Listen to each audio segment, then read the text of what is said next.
Greetings in the love and light of the one infinite creator. I'm Andre, and I'm here with Simon Michaux, Steve St. Angelo, Gary Rosenberg, Ivor Lofting, and we'll be discussing a peak oil as well as policy and politics today. And so I've updated the usual presentation here, so hopefully it will be a little more interesting this time. So presentation mode. Okay. And so going over some of the basics, basically energy produces heat, and there's a limited amount of heat that radiates into space. And so if we continue GDP growth at even 2%, the oceans will be boiling within a few centuries. So we need to stabilize things. And that's a reason that it's good that we're actually running out of oil and other resources, in terms that we won't be able to engage in a heat death experience because our oil or other resources will run out within the next several decades. Now, there has been an update from Rystad, the 2024 update. Interestingly, there have been some unusual things that have occurred in terms of that they did not release this on their website, and usually they release the data for their numbers, but they did not release the data for their numbers. However, they increased their 1P and their 2P numbers by 40%. And notably, Russia has 58 in the 1P. So now they have more than Canada and the US almost combined. And then much more than Europe over here, the UK somewhere in there. But okay, so we're looking at the data anomalies here. And so you can see how there was a gradual trend of that it was going downwards, which makes sense. And they did note in their report that only 5 billion barrels were discovered over the last year. And so, but we've extracted more than 5. We extract about 30 on average. And so here we have the estimates year remaining, and you see they had this 40% jump. So that doesn't make a whole lot of sense. So most likely the numbers in red are fake. Also, when they reported their 2024 data, they made this list of their allegedly what they had produced before. But if you actually look at the reports, it was 505 barrels instead of 579, and 285 1P instead of 315. And last year they actually said they had 1624, but this year they're saying 1588. So it's possible that the last year's data was incorrect, at least for this number. Okay, and in terms of nuclear, there's a lot of people who are big on nuclear. However, it takes billions of years to make nuclear fuel, and we might be able to go for even as much as a couple hundred or at least a few decades if we were trying to do the growth model. But if we were to do like a stable line, it would probably be a few thousand years. But realistically, we'd have to reduce energy by 10 to 20 times. Now, that would fit within the realistic renewable energies that we're currently producing. So solar, wind for residential, bio-CNG for village from waste, FT biogasoline at the neighborhood level, because this is too complicated for a village to do on their own. And then at the municipal level, maybe some small-scale thorium nuclear for things like creating solar panels. And there's some sustainable energy sources. Everyone's familiar with batteries. And then there's pumped storage, and but that's limited based on location. And then we have hydrogen storage, which is very complicated, and then ammonia, which is more efficient. And then I created this table here, and it compares the different kind of efficiencies. So you see the average energy density, basically taking the megajoules per kilogram and the megajoules per liter. And you see lithium is actually very low. It's 1.7, Then you got syngas at 10.5, and then firewood at 12.5. And so firewood, and then you see here storage longevity indefinite if kept dry. So firewood is actually a very good energy storage medium, very reliable. And then there's carbohydrates and protein, which are, the foods that you eat. They also have much higher energy density than, for instance, lithium or even syngas. And then ammonia from urine, it doesn't have a very good conversion efficiency, but through plasma tandem electrolysis, it's quite viable. Then we have ethanol and CNG, and then fats, and then we're in the biodiesel range. So biodiesel is pretty good. Now pyrophoric iron, which is what Simon has been promoting, it has a fairly low conversion efficiency, 30 to 40%, but hydrogen is even lower, 20 to 30%, and it's harder to keep. So now I just wanted to now we're going over more into the political realm, and here we have the resilience theory Bronze Age example. So collapse, resilience, transformation. So early on, there's large amounts of resources, such as big tall trees or large amounts of oil reserves. And then the exploitation phase is learning how to use all of these things. And then you get to the conservation phase, where you still have some of your resources available, but you see that you're getting to the end. And then if there is not a transition to a sustainable management of the energy resources, you go into the release phase, where say everything turns into a desert. And this has already happened in much of the Middle East and Africa. Like the Sahara was the source of all the firewood for the baths in Rome. And then, but however, you can go to a reorganization phase, where, say, for instance, you plant trees, getting that firewood, and then you can kind of continue the cycle. Egypt being the only survival of the Bronze Age collapse, they had a tree planting program. They were the only ones. And then understanding carrying capacity for basic essentials. So I know in the last YouTube comments, some people were saying that carrying capacity is subjective. However, it is not a we're talking about objective in terms of this is how much food you need in order for you not to starve to death, and how much wood you need in order for you to be able to cook your food and heat your home if you have a winter. This is it is conservative estimate in terms of you will not be starving if you have a hectare of food, because there's core food and there's backup food, because you will not be able to produce the same, like every year is different, and like 1 out of 5 is a boom year, and like 2 or 3 out of 5 are like low years. And so you won't have to go hungry in the low years if you include this. And then the food forest gives you kind of reserve in case the climate's bad for your till crops. And then also another note here is that in areas that are warmer, or if you use solar ovens, you can reduce the wood coppice amount, and thus increase how many people you could sustain per hectare. Now going in more depth into the political realm, so there is the kind of the service to self way of governance, and so we have kind of celestial alignments.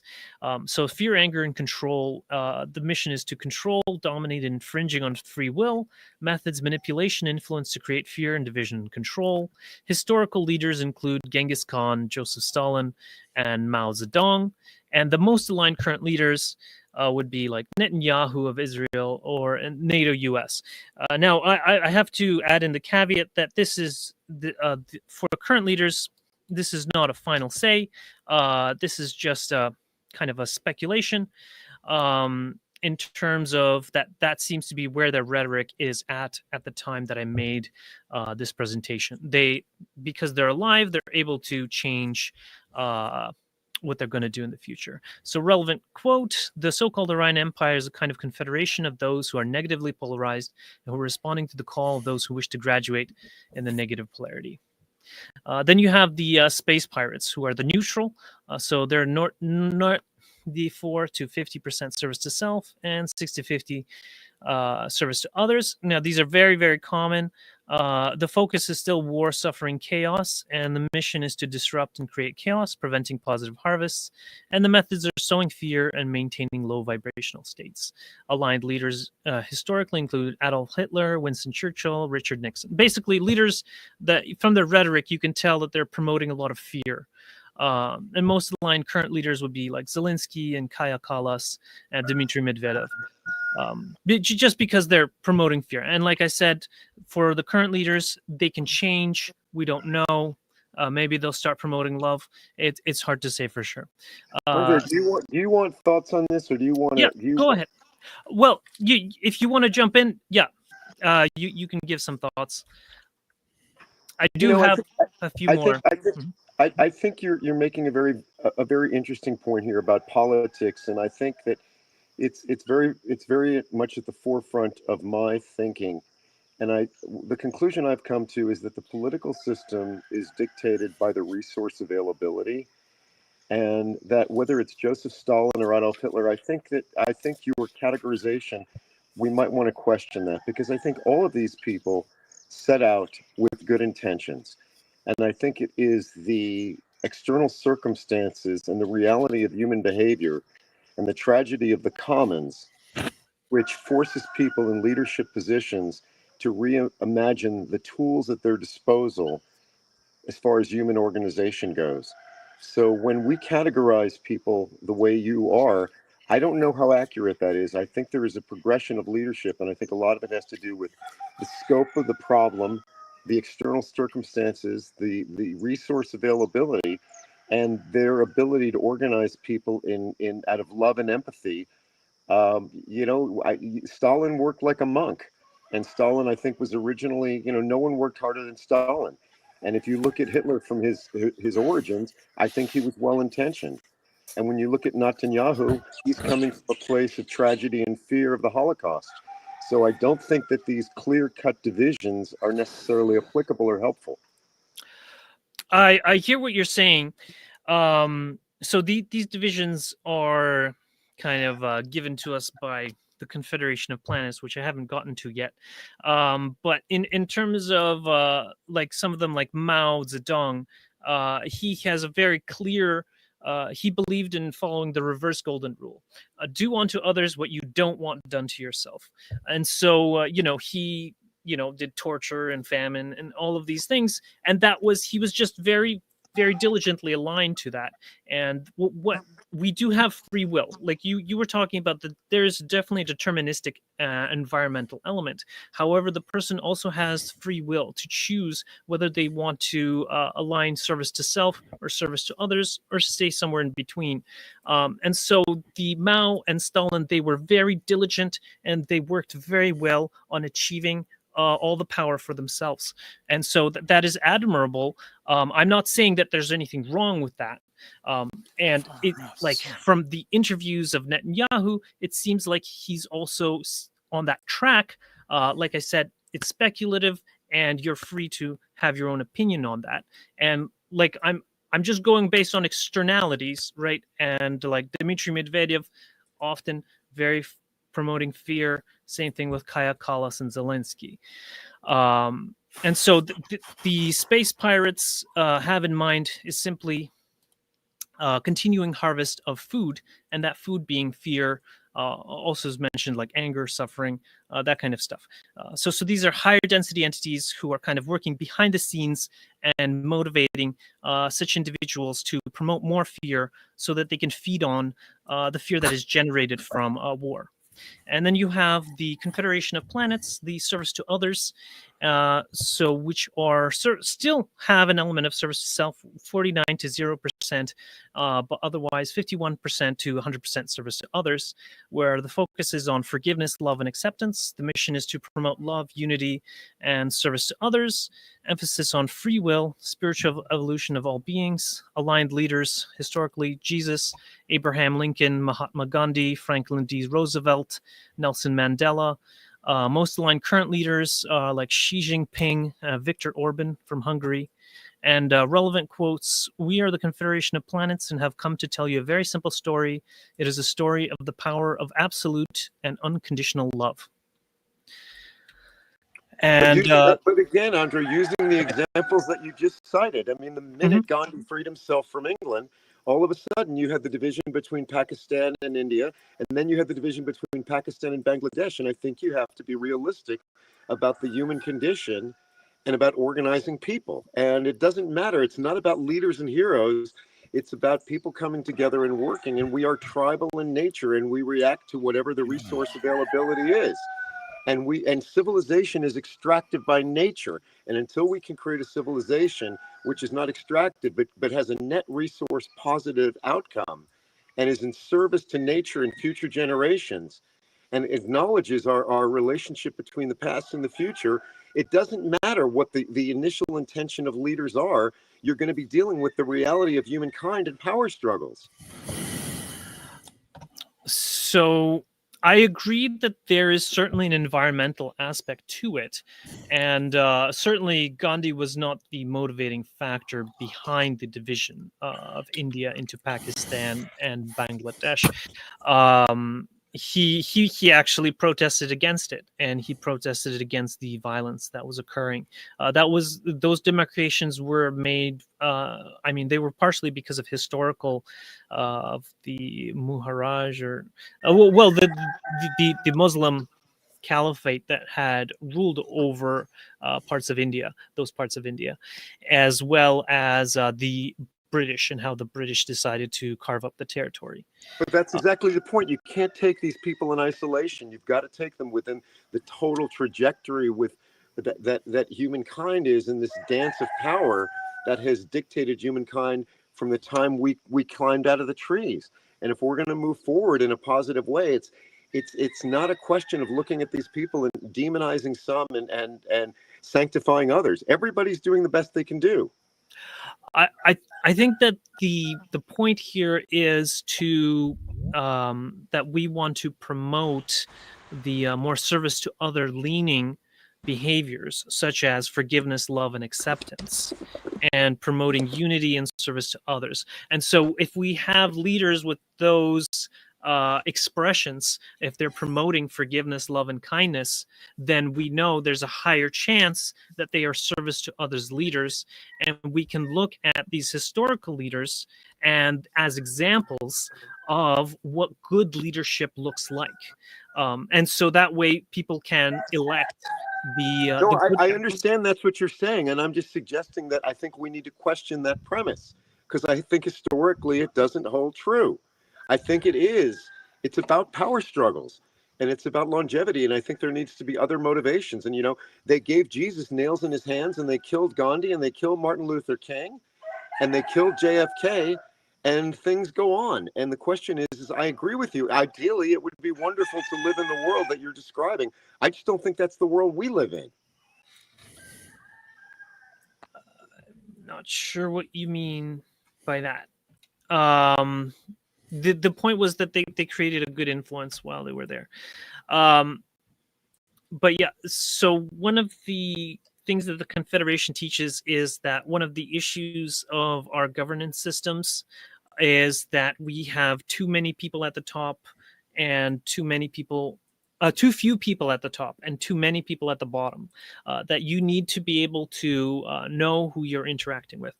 So for that, there's the subsidiarity process. So you have a family, you're familiar with that. So you've got 2 adults and 2 to 6 children, and then they can elect a family leader. Then you have a community of, let's say, 10 families, and then they can select. And then so at these different layers, you got food, fiber, firewood at the family level, which is being produced. And then at the community level, you're doing solar, wind, and biomass.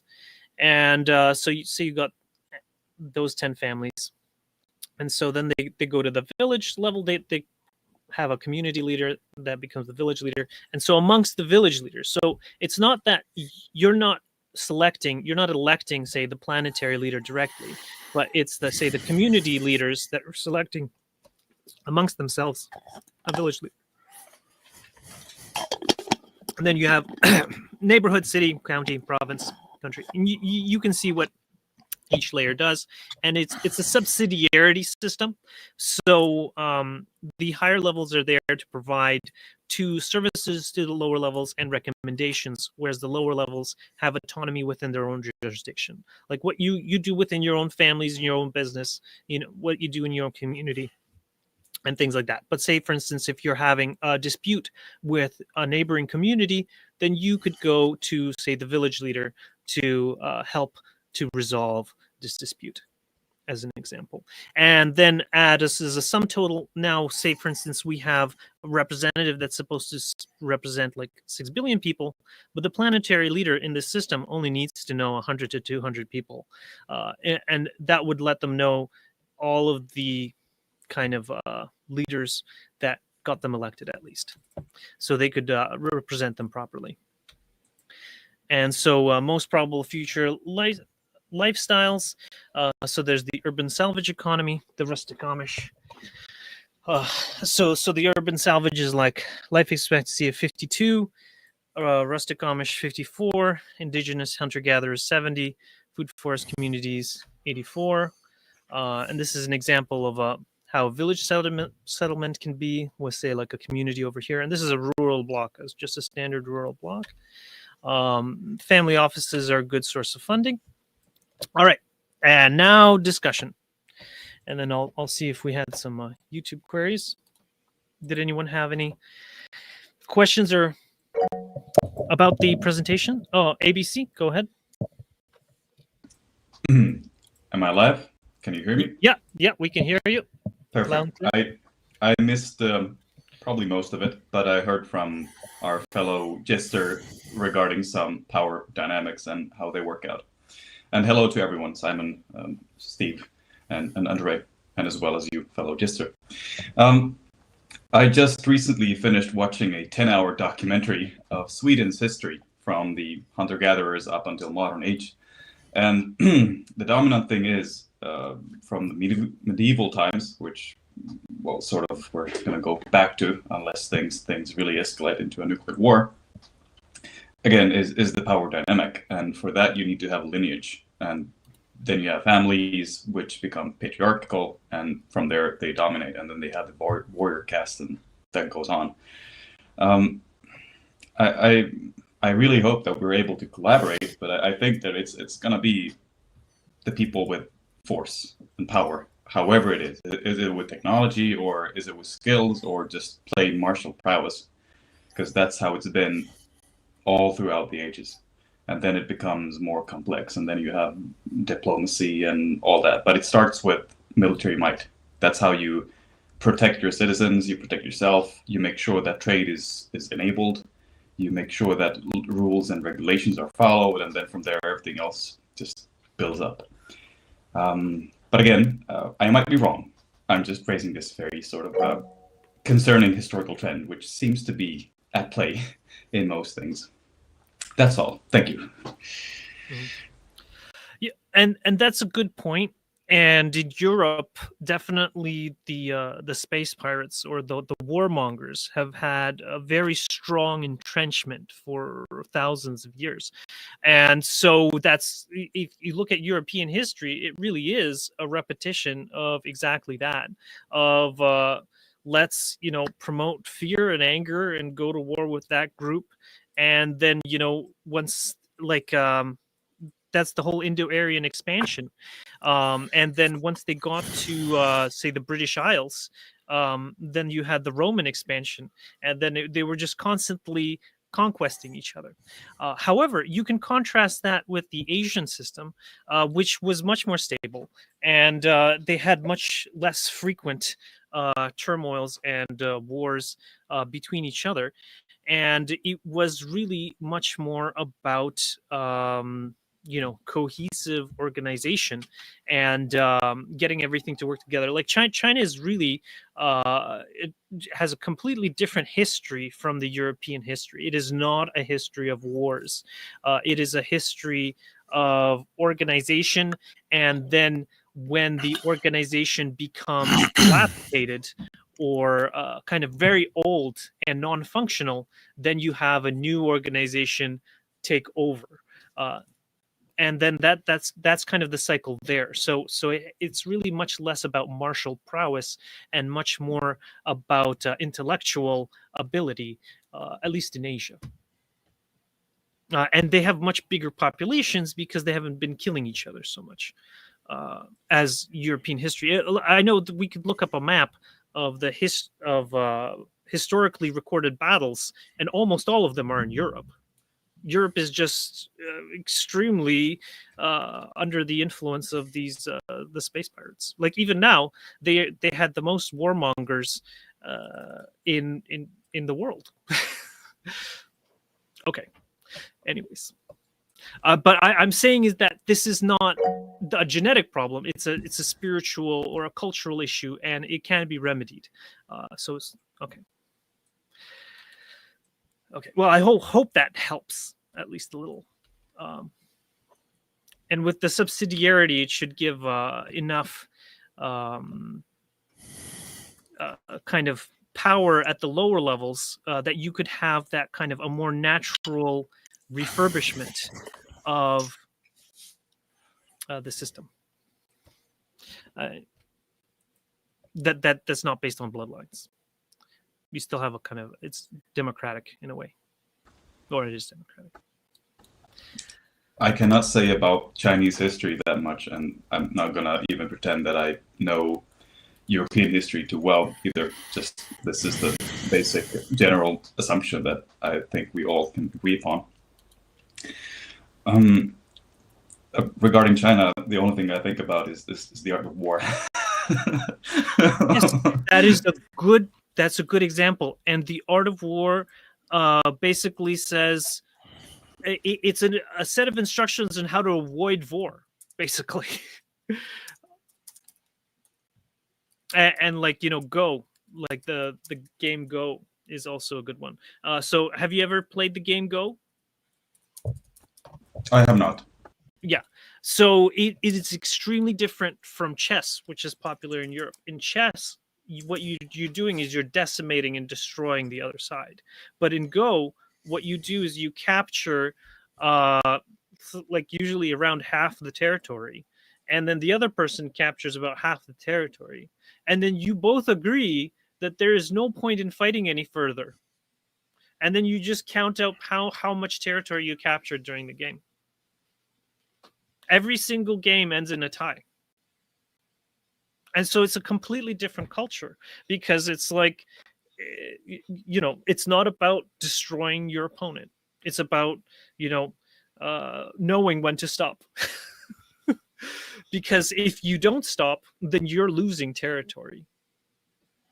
Because you don't count where you have the soldiers. You only count the empty spots in between them.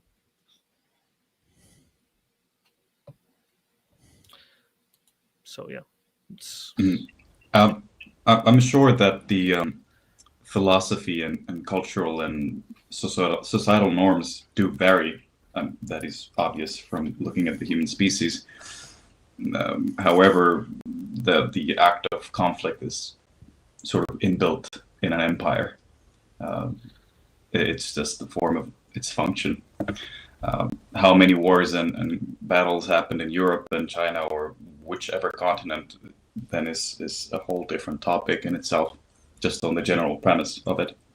But I don't think talking about this is that helpful. I just wanted to raise this query, and I'm grateful for your response, Andre. You provide very good insights as always. But I will let everyone else who has way more intellectual vigor than I do to continue on this endeavor. Please. Go ahead, Ivor. Hey, just remember what Plato said. Only the dead have seen the end of war. Well, so here I found the image, and what's interesting is there's another quote from Asia, and it is, "May you live in interesting times," which is considered a curse. A curse, exactly, because most of the time it was fairly boring in Asia. There was no wars, there were no big battles. Like here I'm bringing up the map of these are all the battles ever recorded in history. And now you have to remember that China has a 3,000-year-old history, and Europe has only like 2,500. But you can see almost all the dots. Yeah. But So- maybe, Andre, maybe that responds to your question that when you look back at the Chinese culture and you suggest that it's less bellicose than European culture, it's a matter of the maturation of the culture. It's also a matter of homogeneity. And when you look at the Chinese culture, if you look back, there are wars. There's plenty of conflict. It's not. I think it's not being really honest to suggest otherwise. And again, it comes down to resources. And when you look at what's happening currently in China with regard to the Uyghurs, I mean, they go back to Attila the Hun, and they're suggesting there's an old beef that goes back thousands of years. So, you know, it's even with the animals. If you put a 50-pound bag of food in one place, the two top animals are going to sit there and guard it. If you take the same 50 pounds of food and you spread it out over 200 feet, you can feed a lot of animals. So, you know, you look at some of the cultures which seem less bellicose in nature, and is it a result of their homogeneity? Is it a result of their isolation? Is it a result of the fact that they have plentiful resources at the moment? And again, one of the things you've suggested in the past is cultures you've pointed out that have been somewhat productive. It's because there's a very stringent code of ethics which is superimposed on the culture to control the culture through social mores. And I would suggest that that holds true in Chinese and perhaps other Asian cultures, which are more mature than most European cultures. So I don't know. Again, I don't suggest that we can look at individual moments in history outside of the total trajectory and really arrive at any meaningful conclusions. Well, this I mean, this is the sum total from 2,500 years ago. This image, anyways. But you're right that there are some, and another good point you were saying about the spreading out that food is that in China generally they let people have enough land to grow their own food, and the main thing the government would do is just have a tax on food. And provide food. Occasionally, I mean, they had to fight off the bandits. Over here, you see there's some dots. And so those, they would also conscript some people for that. But also they didn't have, like in North America over here and Europe, there's this kind of where they think that warriors are a high class individual. But in China, I read this book about a 15th century monk who went Jesuit or something to China, and then he lived in Beijing, and he was very shocked that at the time in Beijing, the lowest class of citizen was the military soldier. Okay, sorry, Steve. Steve, go ahead. Can you hear me now? Yes. Mm-hmm. Yeah, I think what you said, your system is probably, it's a very noble system, and it's probably the best for human beings to sustain themselves in a long period of time. It's best for their health. It's best for communities to get along, and all that is true.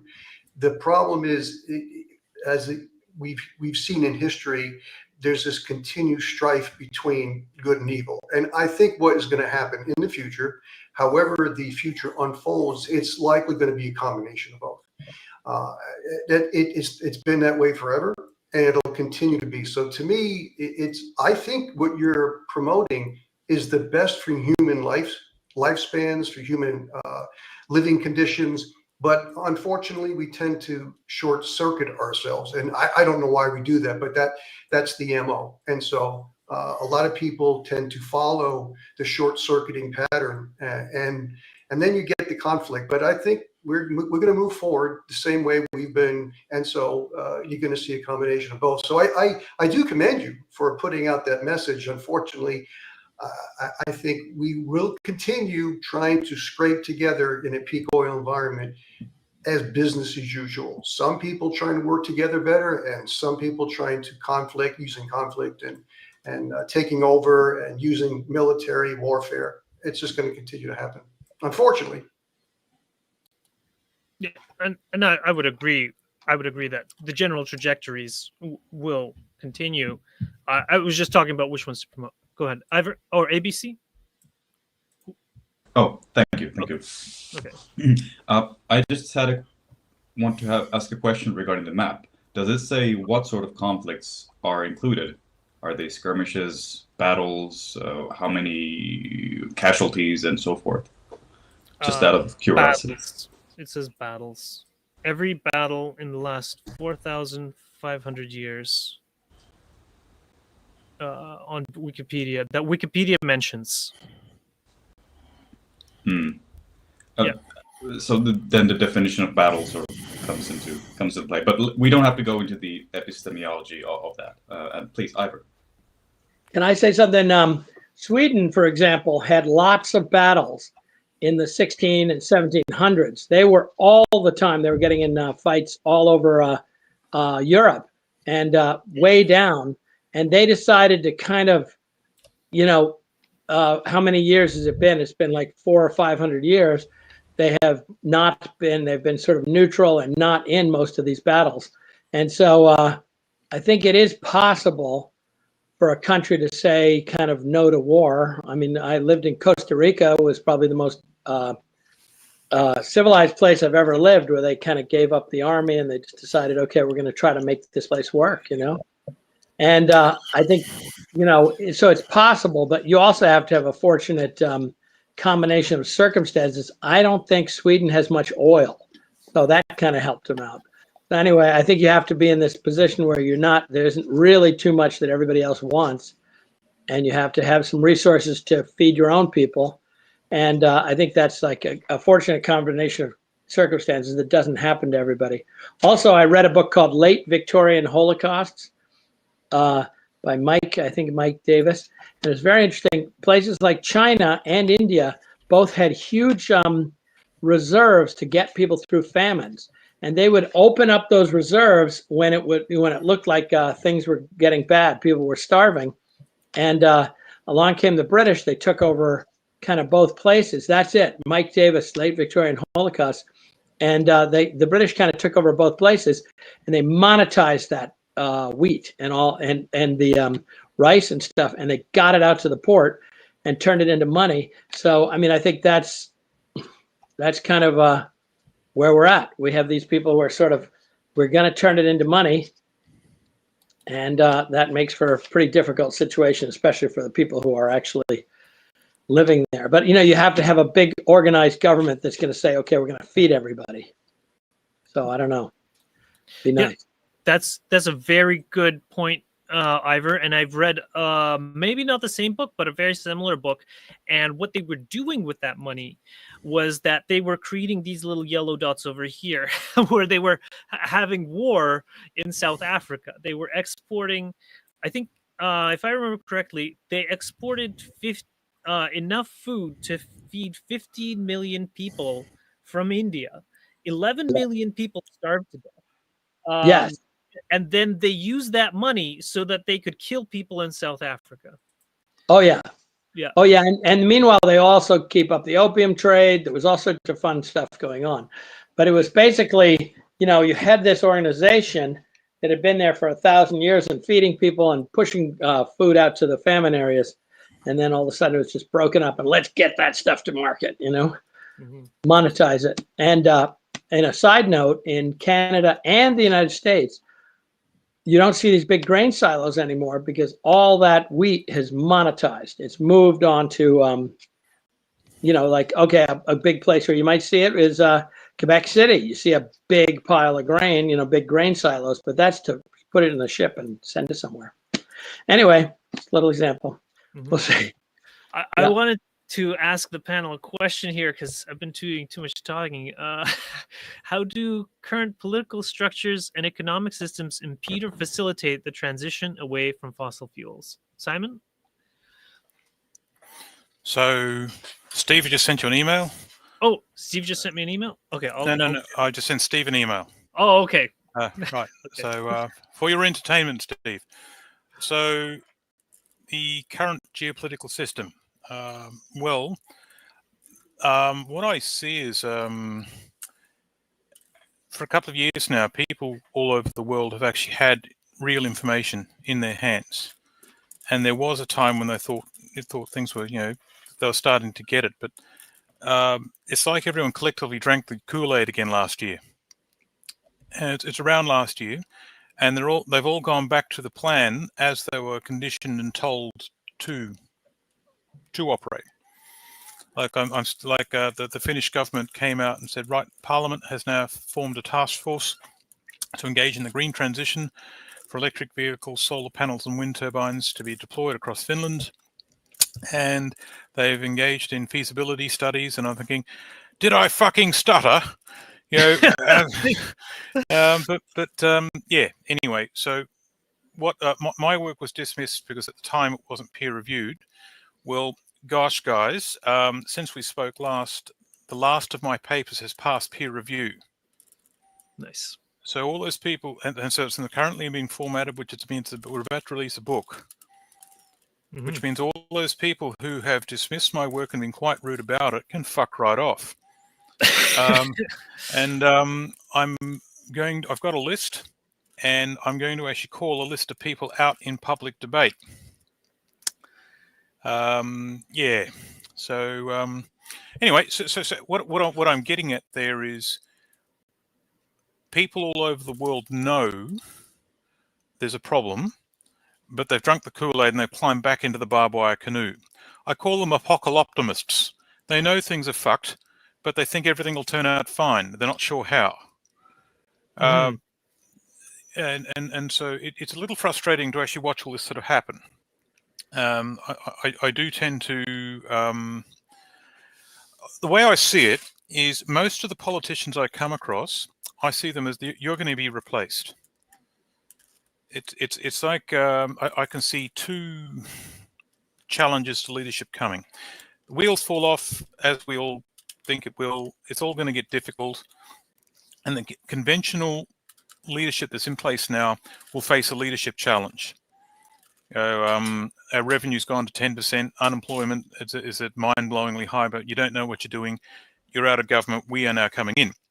Right. So the second group of people come in, but they're still conventional. And so it will be another go of conventional ideas, and they will fail too.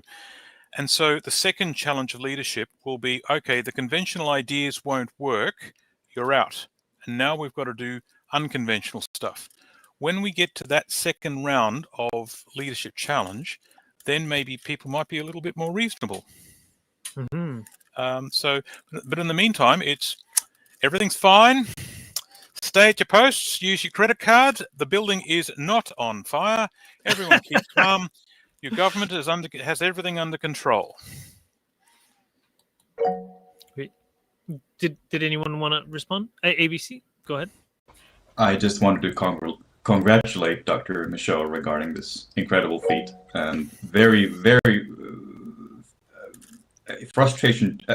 Excuse my language, I can't speak anymore. It must have been a very frustrating journey. So I really want to commend this incredible path that you've chosen, Dr. Michaux. Great. Everyone on this channel will be getting a copy of this stuff electronically. It'll be shot out all over the world like a shotgun blast, right? But it's going to go out to people who get it, if you will, first. Yes, it has been frustrating. Yes, I've met some very human behavior.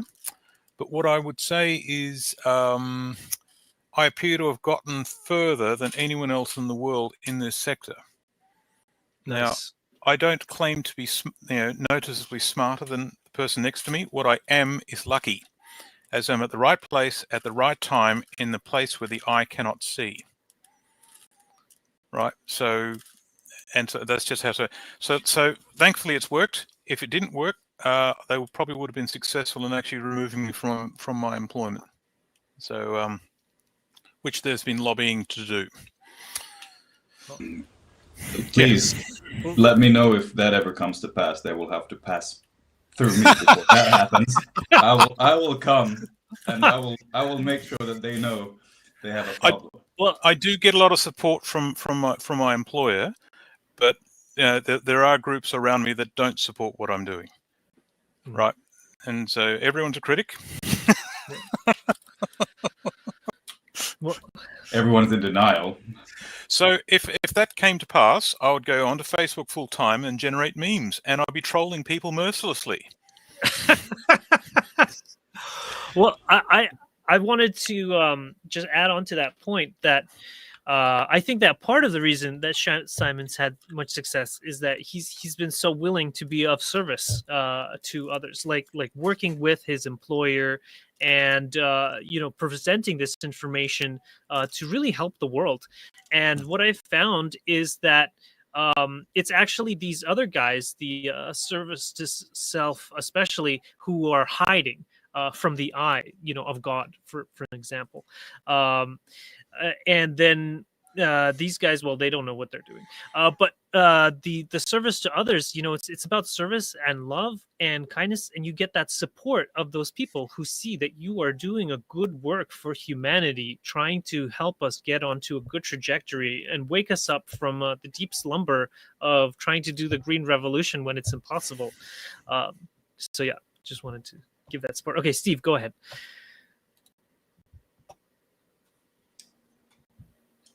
Oh, Simon, thanks. And I'll definitely reply to you later. And I totally agree the frustration. And Andre, I put together a quick presentation slides, exactly what we're talking about, the politics and what I see. And we don't have to look at it right now, maybe a little bit later, but it's a perfect, the issue that we're competing with. And I call it the high-tech energy tooth fairy mentality. And just like Simon, just like you said, we've taken a step back, we've drank the Kool-Aid, and we've gone even further in the direction of more of the obscene. And so it has to do with Bitcoin. And it is amazingly, it's just amazing how I see a lot of the younger generation is moving into what they think is a new high-tech world. It's the new high-tech religion. So there's Elon Musk, there's the AI, there's all these wonderful things. We don't need to mine anymore. We don't need, those are old-fashioned businesses. We don't really need to get oil or mine. We're going to do AI, we're going to do Bitcoin, we're going to do all these wonderful things. And the fascinating thing is you don't do anything without the mining and the energy. And so, but I've got this one presentation, and I think you would really it's interesting to know how bad the situation is when it comes to Bitcoin. Yeah. Well, I've got the presentation. I've got to share a screen, correct? Yeah, I'll unshare mine. There, you can share yours. Go ahead. Okay, let's see. Okay.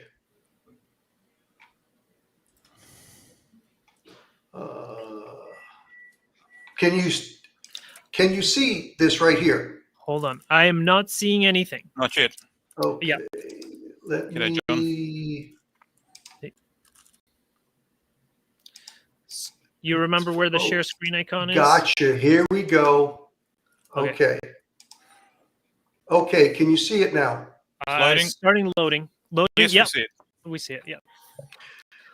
Okay. So what the world, let's say the newer generation, because what has been money, and basically when you have an economy, you burn energy, whether it's oil, natural gas, coal, whatever the energy is, and then it's human labor or animal labor, horsepower, whatever. And so you burn energy, you create goods and services, and money has always been the store of this energy value that we trade.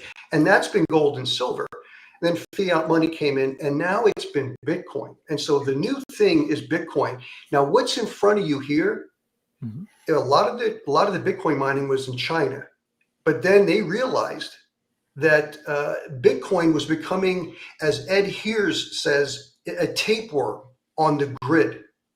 And so they decided to try to get rid of it. And they got rid of a large portion of it and moved to the United States. And a lot of it is in Texas, and they're public companies. So you could see how bad the situation is if you look at their SEC filings. So Riot Platform and Marathon Digital are two of the biggest Bitcoin miners. And guess what? In Texas, they're building the largest facility. It's called the Corsicana facility.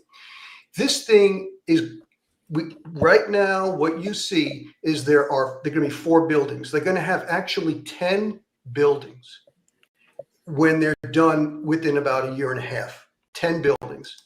Now, a lot of people say Bitcoin uses wasted energy or stranded energy. They're going to tap into flared natural gas. That's a cottage industry, because the capital to tie into natural gas that's being flared, it's too expensive to do that on a small basis. And then what happens with the natural gas disappears as it peters out. So they're not really using a lot of stranded gas or wasted energy, because Riot Platform put its facility right next to a 5 gigawatt switching station. They need that huge power. So what I noticed, now this is Corsicana, which is the city. Well, what you'll see right here, where the facility is going to be built, it's going to be 400 megawatts this year. They're going to move it up to 1,000, 1 gigawatt. Well, they say they're going to be using solar. And if you look in 2021, they opened up the Brer Creek Solar. It's 153 megawatts. But basically, and Simon knows better than I, you get about 25% capacity on a 24-hour basis. So you're only going to get about 38 megawatts out of that. And then there is Duke Energy, just opened up another even bigger solar, and it's 250, but all you're going to get is 63. So if you add these together, it's 100 megawatts of real capacity solar. That's only 1/10 of what their capacity is when they ramp up by 26. Now, let's go to this slide, because you could see Dallas, Texas, Fort Worth, huge. These are metropolises, and the suburbs are moving south. Well, the red line and the arrow shows you Navarro County. And the interesting thing is there are people now, locals, that are having anti-Bitcoin legislation, and the government is starting to wake up, because when this thing gets up to full capacity, it's going to consume 1,000 megawatts, which is about the power to drive 600,000 homes. There's only 21,000 homes in Navarro County. So a lot of the Bitcoin people have been hoodwinking a lot of these local areas that they're going to just use wasted energy. And so this is what they're saying. Now, this is bad enough, but Riot, this is what they're going to increase. Right now, at the end of 2024, they're going to get to 400 megawatts. They're going to get that Corsicana up to 1 gigawatt, probably by 26. Then they're going to double it again. Oh my it's God. just, and this is just Riot Platforms. So now I bring you to the next slide, because the ERCOT CEO stuns Texas officials with new estimate for power needs. He said that rising demand, it was going to grow from 85,000 megawatts to 110,000 megawatts by 2030. He's now estimating it's going to be 150,000. Why? Because half of that is due to crypto mining and data centers and AI. And so the idea that Bitcoin is going to help the grid come in and use this wasted energy and shut off when you don't need it, or when there's too much power, it's a lie. But this is the issue of these politicians and what's happened. Politicians were given money, donations, to allow the Bitcoin mining industry to move into these states, especially Texas. But now they're starting to wake up. This is not good. It's not really good for people. And so the funny thing is, and Simon, you'll get a kick out of this, The Texas Blockchain Council, the Texas Bitcoin miners, has sued the U.S. Energy Department over data usage survey. You see, they're using so much energy now, which is why China wanted to get rid of them. They're still there, but they're using so much energy now. The EIA and the Department of Energy wants to know what the hell is going on, but they sued them that they didn't want them to have that survey. Now, that was back in February. Well, the US government launches a new attempt. The EIA is launching a new attempt because they need to understand what this power is. Because it's starting to, I think they're going to get into trouble in the ERCOT grid unless they really start to understand what these Bitcoin miners are doing. To give you an idea how much power the Bitcoin mining industry is consuming in just the United States now. Bitcoin consumes about 60 terawatt hours of power a year, and that's going to continue to grow. Jeez. It is right in the middle between all the states. We see Texas is the largest, 475 terawatt hours. They have a lot of industry there. And then you got Vermont down at 5. You've got Bitcoin at 60. It's right in the middle. And that's going to continue to move up. And then you gold, all the gold that we produce in the United States was about 5.5 million ounces. It's only 13 terawatt hours. So I don't think people really understand the damage that is being done by the new high-tech Bitcoin mentality. Now, the problem is, now I'll getting to the end here. The problem with Bitcoin and it is the Riot platform has showed us in their SEC filings. And if you look at this blockchain.com, they show you the depreciation. Basically, the depreciation of Bitcoin miner shows you how long it's going to last. By 2 years, the thing is lost 90% of its functionality. Most of the Bitcoin, 75% is produced in the first year. You get about 15% more in the second year, and then by the third year, it's toast. So the capital destruction in the Bitcoin mining industry makes mining look like, like the best thing since sliced bread, because mining doesn't depreciate like this, even though it's capital intensive. And so what the market doesn't realize is that Bitcoin mining isn't profitable, especially after the halving. And I've done the research. There have been other people who've done the research. Right now, it would take Riot platforms to break even second quarter. They would need 163,000 Bitcoin. And Bitcoin's now trading at like 55. So it hasn't been profitable because of the massive destruction of capital in the Bitcoin miners. I mean, in 2 years, they're basically toast. No bank on this planet would lend to the Bitcoin mining industry with that kind of capital destruction, which is why the problem is the Bitcoin miners had to issue shares to fund business in the last 3-4 years. It's like a sleight of hand. They have destroyed the shareholder value by issuing all these shares to get this money to continue the Bitcoin Ponzi scheme. And I really call it a Bitcoin Ponzi scheme. And so when you understand that, that's bad enough. It is a scam, I think, because not only are they looting the shareholder, because that's the only way they can get the funds to continue doing this, is they're taking this money and they're also enriching themselves. Look at the stock-based compensation for these two companies, Riot and Marathon. These are the two largest in the United States. They just paid themselves $143 million in the first half of this year. And so I just wanted people to realize the mindset that we're facing about this peak oil, because I'm with Simon. It's so frustrating because we're competing with the new high-tech religion of technology is going to solve all of our problems. And when I try to present this information, I get the same negative feedback that Simon does. Some people who they're either their mind is thinking correctly, or they're not in it just to get a higher Bitcoin price. That's all it is. It's a speculation.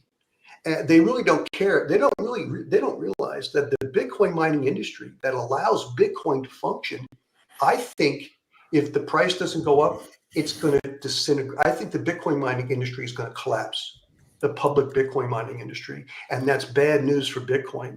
And so I wanted to share that information because moving forward, I think we're going to be dealing with this mentality until this energy starts to become more scarce and the price goes up, because there's no way, and I'll conclude here, there's no way we're going to be able to ramp up AI and data centers and Bitcoin mining. We're not going to really have the energy to do that in the next 6 years. So I think the rubber is going to start to hit the road here in the next several years. Simon? So, Steve, excellent presentation like always. So, when you had that graph, with the depreciation of Bitcoin, where Yes. first, right? My brain likes patterns. What jumped out of the screen for me there is actually something else that depreciates exactly like that. Yep. I don't know if you know what I'm about to say, but it's like a fracked oil well Yes, production. it is. Yeah. Right. You got it. Okay. All right. So yeah, I was going to say it was worse than fracked oil. Yeah, but So- no, he's right. And I think they say Satoshi, he's the one that designed Bitcoin. That's the suggestion. I think he has no idea. He had no idea if this is true that he designed this. Whoever designed it had no idea the long-term implications of mining Bitcoin as more proof of work, harder. I mean, it's half the amount of Bitcoin. In April 19th, these companies now get half the amount of Bitcoin for the same block. And that's going to happen in another 4 years. They had no idea the tremendous amount of energy that was going to be needed to continue doing this. Again, I think they thought in the energy tooth fairy. And so now I think Bitcoin is going to hit the energy return on investment sooner than later. And what do you think will happen when that happens? This is speculation, but there's an issue. The problem is that the one thing people tell me, oh, Steve, you don't know what you're talking about, that the difficulty adjustment will be adjusted lower, and that's happened. The issue is when you get such a collapse in the public Bitcoin mining industry, and I think that's coming, you're going to see so many Bitcoin miners just shut down because it's not really profitable for them to do it. And they've only done it by looting shareholders. When you start seeing those Bitcoin miners come offline, it's going to decrease the difficulty adjustment. And you know what? There is a problem called the Bitcoin Security Protocol. And if that gets too low, then enough Bitcoin entities that control enough of this Bitcoin hash rate, they can actually do a lot of hacking. It can get very unstable, and no one is really considering this. So I just think in the future, more local and state government people are going to get involved, and they're going to realize this is just a waste of power. It's a tapeworm on the grid, and it really doesn't provide any social value. So I think that's coming too. Okay, yeah, that was really great presentation, and yeah, I just wanted to add because I know that the BRICS nations were thinking of doing a cryptocurrency, but my understanding is it's not a proof of work, but it would be like a permission-based or something Right. like that, like a different kind Correct. of system that's not so energy intensive. Yeah. Okay. So Steve, do you think that crashing Bitcoin would have an effect on the broader economic market or broader economy, or is it likely just sort of take itself down? Well, it's a good question, and I look at these markets, and it's fascinating. If you go back about 3 years, you look at the Dow Jones, the price of silver, the price of gold, Bitcoin. They all tended to bottom in 22. They came down, they bottomed, then they went up, went down a bit, and then now the Dow is at a new high or close to it after the big takedown or the big correction on Friday, but they all went up. They're going up and down together. So to say Bitcoin is a safe haven, It's against the market, and fiat doesn't really hold water because it's a flow of funds. It's liquidity. Everything's moving in and out of assets.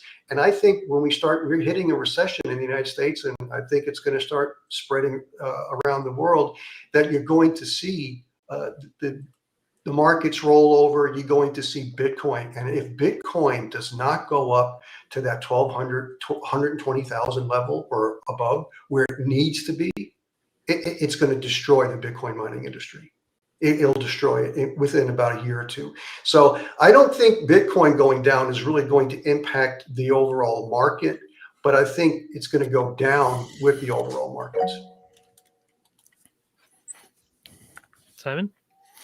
So I have a question that's actually not related to Bitcoin, but it's for Steve, because you've got your fingers on this, and also John, you might have your fingers in this too. So we're all looking at the Permian Basin, right? The Permian Basin in terms of what it's actually producing. Is it still growing, right? What's your thoughts on, like, I've heard it suggested it's going to peak in production sometime later this year, early in next year. What's your thoughts on that?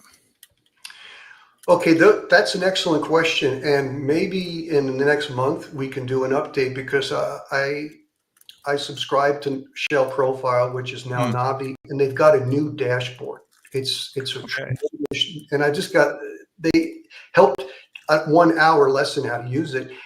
And there's some interesting things going on. This is what I'll put it. Texas isn't growing. Permian, it's New Mexico, and it's still growing. So I think we'll probably see. The issue is, it depends how much of a recession we get into, because they're not going to continue to add more wells to grow production if we don't really need that oil in a recession.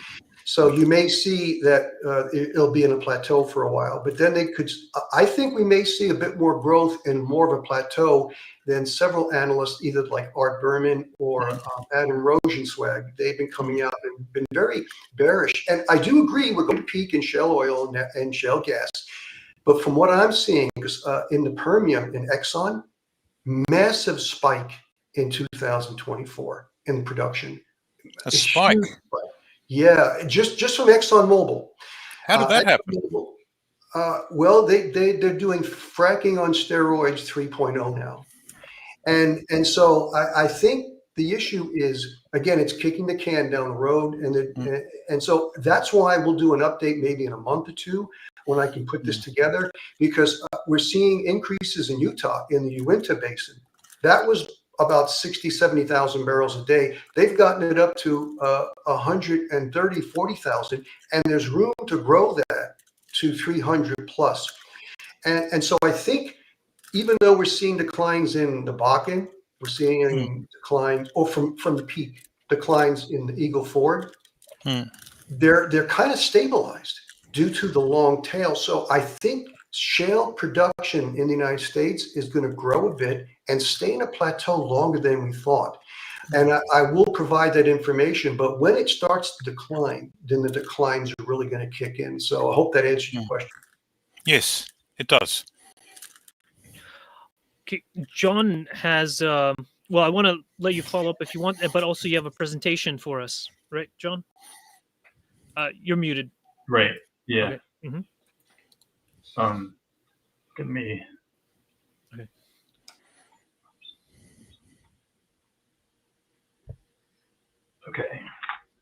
Okay.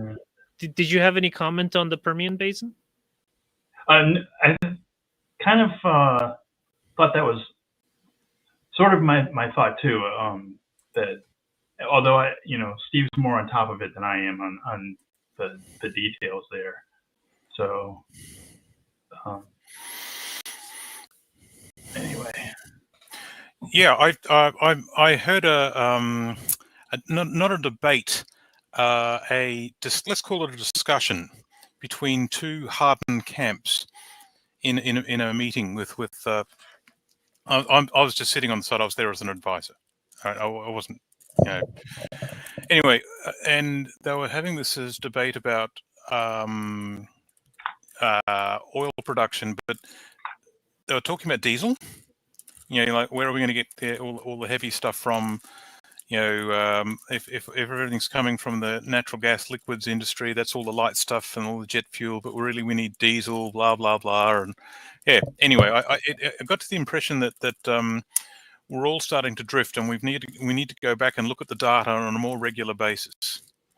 So I need to do another deep dive into the relevant websites again and do it all again. It's been a while for me. Anyway, sorry, John. Yeah, sorry. No, it's good. So this is just the latest version of discoveries and production and the difference. The reason that I went, several years ago to look at it this way rather than kind of the bottom up of resources was that my feeling is that resources is pretty much a junk number. The problem is that countries report their own resources, and they will, of course, tend to inflate the amount of resources they think they have. And I believe the resource reporting goes to IEA, and 60% of oil-producing countries don't bother reporting every year. So the previous year's number just gets rolled over. So that's why I've been looking at total discoveries and total production, slightly better numbers than resources. The reserves. Reserves, yeah, sorry.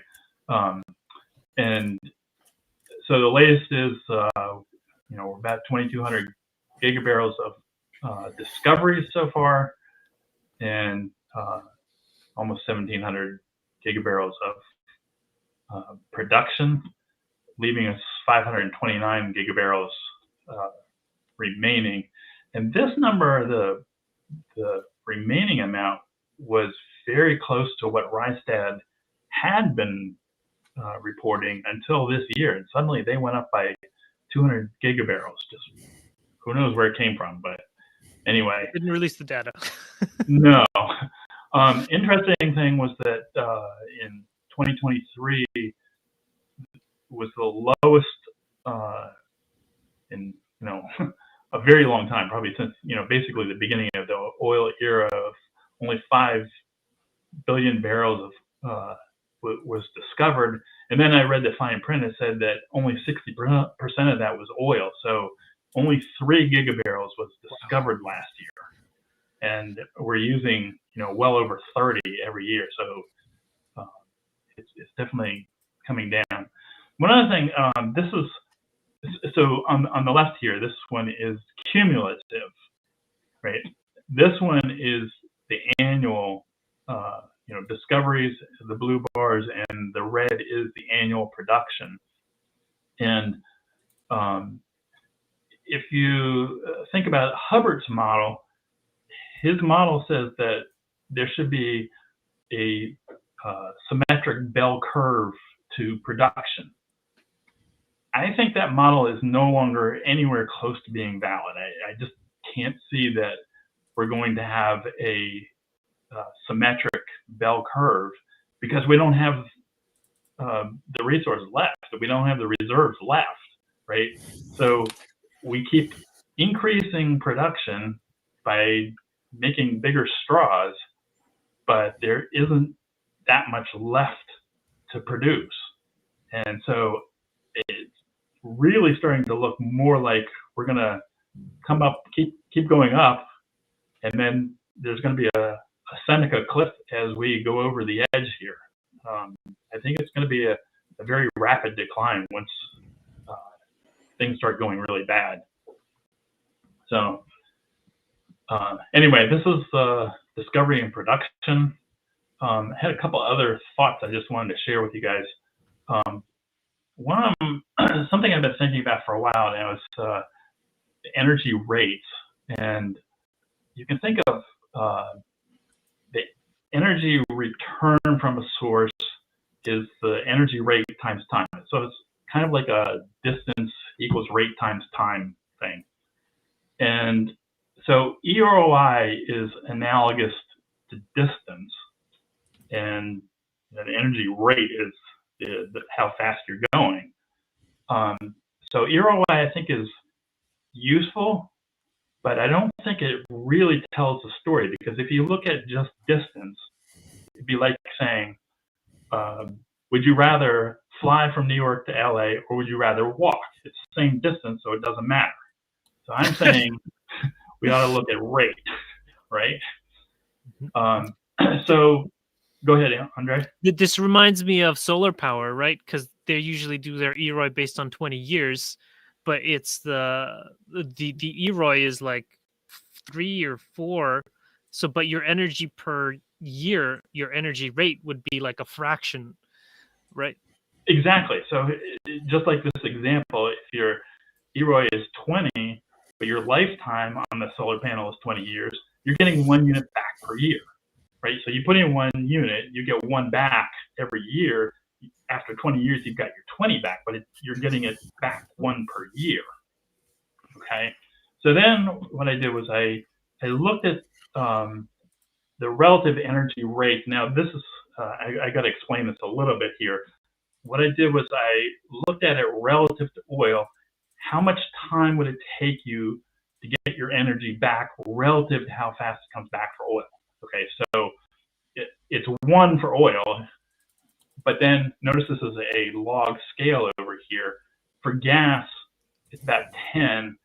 For all of these over here that we're thinking of as sort of renewable, it's hundreds of times longer to get your energy back per unit energy input, right? And so the question is, why is it so much slower for all of these guys over here compared to fossil fuels, right? Fossil fuels are just, orders of magnitude faster than anything else. And the reason is that, like, when you build, for hydro, you build this huge dam, you've got all the turbines, you have to put all of that energy in up front. And then it lasts for decades. It could be even a century that a dam is in existence. So when you look at the EROI, you look at that total EROI, you have to divide it by, many decades. And this is true for all of these guys, that it lasts for many years, that you have to put the energy in up front for the equipment. And there is some maintenance, so I'm not being entirely fair, but most of it is the equipment up front. For fossil fuels, when you drill the well for the oil, there is that energy cost, but the real energy cost for oil is not in drilling the well, it's in transporting it and refining it and getting it out to the end customer. And that time is very short. It's on the order of weeks or at most a couple of months.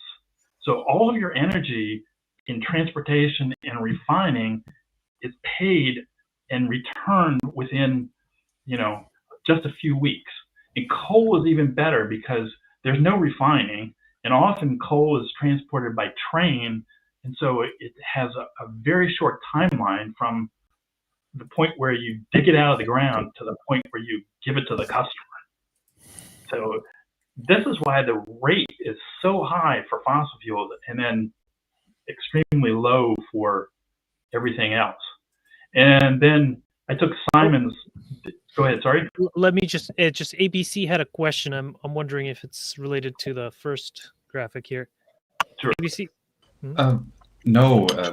Thank you, Mr. Peach, for showing us these slides. I was just curious if these are available from your website or otherwise, because they're very elaborate. I haven't put them up yet, but I probably could. Yeah, I was thinking maybe Steve and you could email me your presentations, and then I'll put them up on my website and link them. Sure. On the comments. Okay. Yeah. If I also may ask, Steve, the presentation that you just showed regarding Bitcoin, is that private or will it be available publicly somehow? Oh, I'm sorry. The question was, would that presentation be available publicly? Yeah. Oh, would you be willing to send it to me, and then Oh yeah. With that, what I showed here, I'll send that. Okay. Yeah, I'll send it to you. So it's much more. I mean, I've done a lot more research on it, but yeah. I'll definitely send it. No problem. Okay. All right. Thanks. Okay, John, go ahead. Yeah, so on the right side here, this is from Simon's data showing metal mining rates also on a log scale, right? And years to produce different metals and requirements for energy transition. And so you can see, again, this is orders of magnitude slower than we really need to be able to make a transition. And so what we have are an energy and material rate problem that there's just no way we're going to overcome it and be able to keep ahead of the decline in fossil fuel. Okay, so for these metal mining rates, is this like per ton, or what are we doing? So this is how long the metals, like, okay, so this first one is copper, right? Mm-hmm. So how, we need vastly to more produce copper. This is for one generation of renewables? That's right. Okay. Right. Okay, now I understand. Okay, thanks. Yeah, so we need lots of copper to be able to produce the renewables and the equipment that runs on renewable energy, because we have to convert all of our motors over to electric motors, right? And so in current rates, it would take more than 100 years to get the copper, and then same thing with all the rest of these guys. It's just phenomenally out of reach for what we really need. And one last thought, just the reason people generally give it for wanting to go to renewable energy is global warming. I'm not sure that people are really aware of the fossil fuel problem that's looming, but they see that global warming is a problem. And so I think that the public generally thinks that if we stop producing greenhouse gases, then we sort of solve the problem somehow. And I don't think that's true. The problem is that, especially for CO2, and there's some others, they're very long lived in the atmosphere, right? So they're not going away. And so it's not like we can take them out. We have nothing that will take greenhouse gases out of the atmosphere. The problem is global warming is a combination of energy and greenhouse gases. And so no matter what you do, you have to get rid of that energy from the Earth. And the only way to do it is to radiate it off into space. And no matter what your source of energy is, it still produces heat when you're done with it, right? And so, sure, there are some advantages here. I mean, you would not put in more greenhouse gases, and you might say that the energy consuming equipment is more efficient.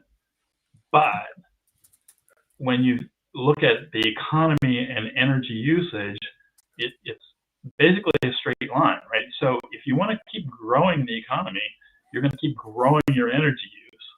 And so this part of it, the energy part of this thing, keeps growing, and you're not doing anything about the greenhouse gases, right? So you're not really solving the problem, the global warming problem, by just stopping greenhouse gases. You'd have to stop the energy production as well.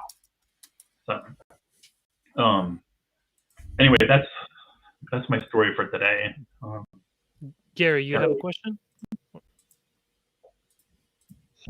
Hey, John, thank you for that. But, when you talk about the real price and the ROI on oil, you've got to look back billions of years. What we're doing is we're extracting billions of years of stored sunlight that has been sequestered and processed into oil and coal.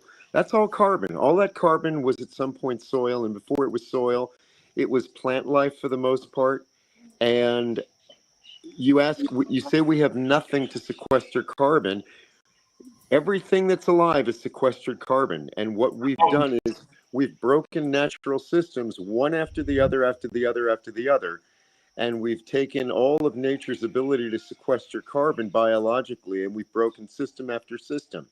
And then what we've done is first we've burned it off in the form of sequestered carbon in terms of trees, and then we've burned it off in terms of oil, in terms of and coal. And when you say there's no way to run an economy that's disconnected from energy, for the most part, at the moment, that's true. But that's the challenge we have, is to acknowledge not a 150-year industrial paradigm, but to ask ourselves, how do we create an economy which it has the ability to run and to grow, not based on burning fossil fuel energy, but on restoring the bank of energy that we've depleted, not only in terms of oil and coal, but in terms of the systems which were able to originally produce those.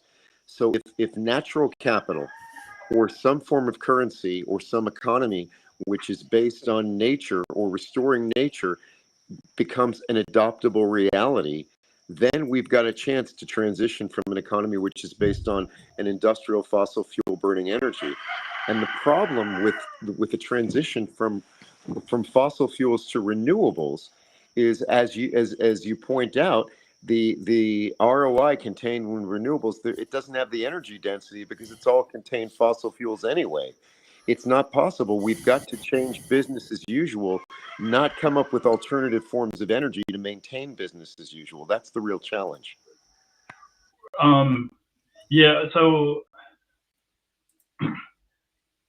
the problem is, okay, so you have to have some way to convince, the general public that you want to avoid growth somehow, and that's the problem. And when I say there's no way to take the carbon out, you're right that we could take it out with sort of the natural process, but there's no sort of man-made machinery that will take it out on a large scale.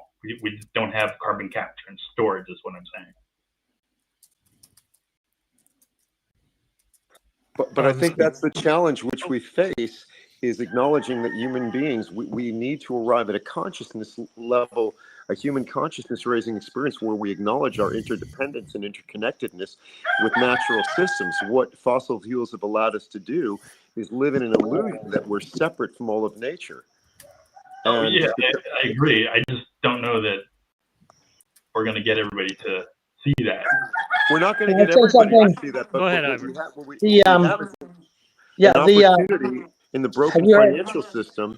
The concentration of wealth in private hands presents us with an opportunity to move from a world of nation states to a post-national world, and potentially exemplify with a very, very long-term plan how we can move to the next level of social infrastructure, social institutions that are beyond national, where we can potentially, and this is not going to be easy, understand that we need to have a global mentality, but manifest that with local action. Oh no, I agree. Listen, the way that Gaia has pumped down the carbon in the air has been. Have you ever heard of this little creature called EHUX, or Emiliana huxleyi, which is a little tiny cellular organism that has a sort of a carbon shell, right? And for a long time, what it's been doing is it's been trying to pump down the amount of carbon in the air, and it's been locking it up. And what it does is it drops to the bottom of the ocean, this EHUX, and then it becomes limestone. And this limestone is the only way that sort of Gaia had of pumping down the amount of CO2 in the air. And so we have to do something like that, and we got to figure it out pretty soon, because I figured out how much warming happens with 426 parts per million, and it turns out to be a staggering 5 degrees Celsius, which is beyond the level at which people can survive. So I think what we have to do is we have to figure out some way of just pumping this stuff down into something like a limestone or something, because this is what Gaia does to try to keep cool. I sometimes call it Gaia's Ivor, all life is Evans. carbon based. Yes, yes. Everything that's alive is sequestering carbon. Yes, but it doesn't pump it down permanently. The only way to pump it down permanently is put it into limestone and other rocks like that. And so we've got to figure out a way to sort of do that, because what happens is trees grow up and then of course they get cut or they burn, right? And I do agree, you have to. Soil. No, pump it down. trees grow up, and when they die, they're decomposed by fungi and bacteria, which ends up as soil. And all of soil, when it's healthy, is all just stored carbon. No, Yes. sorry. Here's the thing about trees. I ran a sugar house for a long time. When you burn a tree, what do you end up with? You end up with just a tiny bit of ash, right? What the tree does is it takes that carbon and it turns it into its structure, right? Which is great, but it only lasts as long as the tree lasts, and then it releases its carbon. So what I'm saying is it's got to be a permanent if you turn way it to into pump soil, down CO2. But I Soil, wanna give soil Steve- is just microorganisms. I agree. global Soil warming. is grabbing a lot of it. Okay, Yeah. I want to let Steve have a chance here, and then the YouTube people want us to talk about global warming in this crisis report. But I want to give Steve a chance Sorry about because that. he's had his hand up over a long time. No, everyone's bringing up excellent points. And the one thing I'd like to add is I really think we have no idea. And one of my hobbies is studying deforestation in ancient times, because what we burn today is oil, natural gas, and coal predominantly. What we did burn back in the Roman Empire, the late Bronze Age, early Bronze Age, was wood. It took a lot of wood to smelt metals, and we did that up until the 1700s. And Britain basically deforested a lot of its island there, its country, due to smelting iron. And so it wasn't until somebody figured out how to smelt iron with coal that saved the trees in the 1700s, and then it spread throughout the United States. But in looking in history and going back and seeing how humans have deforested, and then over farming has led to silting up of different waterways, and it basically changed the in certain areas like in South America it didn't, because you look at the Mayan Empire. The Mayan Empire, it collapsed, and then the forest covered it back up again. Well, that wasn't the case in the Middle East. In Mediterranean, as these early Mediterranean empires expanded, they changed the structure of the forests, of the landscape. And now you go there, you see these old ruins, and it's in a barren landscape because it didn't regenerate, because they denuded it. And so I think an issue of a lot of the local warming, and it's also impacting the climate as well, is the permanent deforestation of the Middle East, of Africa, of a lot of parts of India, a lot of parts of China. They're trying to regreen it, but now they're going back the other way, and even the Mediterranean. And so a course of forest, it tends to moderate the temperature, right? It's cooler, but in a desert, there's no moderation. There's no rainfall, really, and there's no moderation. And so I think one of the aspects I am worried about as we peak in fossil fuels, oil, natural gas, and coal, we're going to just start cutting them trees back down again after we've given them a bit of a reprieve in certain areas. So I think going forward, I'm really concerned about the increased deforestation just to continue business as usual in a peak oil environment. It's a great point. So I'm just gonna quickly go through this crisis report, and then we'll get right back at the global warming, because this is right on topic, and the YouTube people have wanted us to talk about this for over an hour now. And so this was by Richard Crim from August 5th, And as you can see, the temperature has been rising. We are significantly above the median over here, which was the 0 point. Global mean temperature anomaly is very high, and there's several graphics showing things have not cooled down in 2024. We're at above normal pretty much everywhere. Daily sea surface temperature, only just recently have we gone below the 2023 line. Air temperature, here you see it's above. And then, it's all in red. And it's pretty hot in most places. So this is atmospheric growth. I'm not sure what these are. But yeah. Okay. So now back to what... okay, ABC's had got his hand up, and then fellow Jitster. Oh, thank you, Andre. Steve, regarding your presentation or previous presentation regarding deforestation and all that was very helpful. Thank you for that. And in fact, I spoke with, in Finland, we have this National Emergency Supply Center, which in case of crises, it takes care of the citizens. So they provide food, medicine, fuel, whatnot. Probably one of the most advanced entities in the world regarding such catastrophes. So I spoke with one of their analysts, and I mentioned Simon's work, and then after we spoke, he was a bit scared because he's more focused that technology will solve and help us, and I am very staunchly the complete opposite. I don't think technology will save us, but in any case, after our talk, he said that, Milo, could you please send me some information? Where do you get your sources, and how do you perceive the situation? So I sent your presentation and the book, A Forest Journey, as links. So let's hope that these slides and presentations will also go up higher up in the food chain. And yes, very interesting indeed. And I am too concerned regarding how we're gonna take care of our woods and forests, and how that is gonna evolve and go on.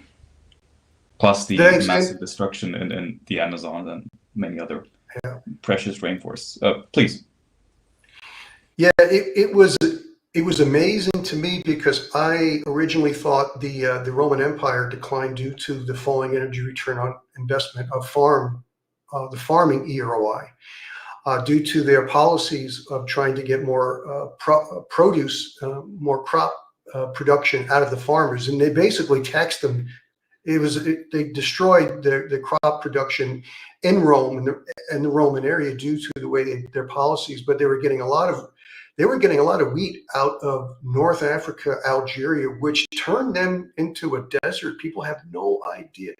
But I'll tell you, as soon as I made that connection that it was the wood fuel, I just assumed that they smelted metals somehow. I never put it together that it was the wood. And so I think people don't really get it. I'm going to try to put together more graphics, because when people can connect the dots easy, the light bulb goes off. But if they see, well, Bitcoin and I got technology is going to fix it. No, technology just consumes a massive amount of energy. And the more complex, the more levels of technology you have, just the more energy it consumes. It's not making anything more efficient. So I think these presentations that really connect the dots, I think will open up more people to understand what we're facing. So I appreciate you sending that. Simon, go ahead. Yeah, so Steve, I just wanted to say that I watched one of your presentations a while ago, and I actually sort of went out and got this book, which I'm reading it. The implications of what you put together were very nice. Do we still have Steve? You there? Yeah, he's here. Yeah. Here. I have my. So anyway, I've been reading your reports for some time now, years, literally years, and what's always struck me is the graphics that you put together are really, really good at turning complex ideas and numbers into something that's digestible. And for a long time, you were the only one that was actually doing that. So you're ahead of the wave and you're very good. And so, yes, please do more of that. Now, the idea that you put together with the trees, that's very good. Now, my work in the circular economy, it's not circular and not an economy, where we talk in circles. Yeah, that's the one. There's a hierarchy of events. There's a hierarchy of materials, actions, and the raw materials at the beginning. Now, you picked up on trees, the ability to make charcoal. So what that meant was they couldn't convert the ore that they had mined into bronze, making of tin. Like that chain reaction. The vulnerability of the value chain was knocked out on a raw material that they took for granted at the time.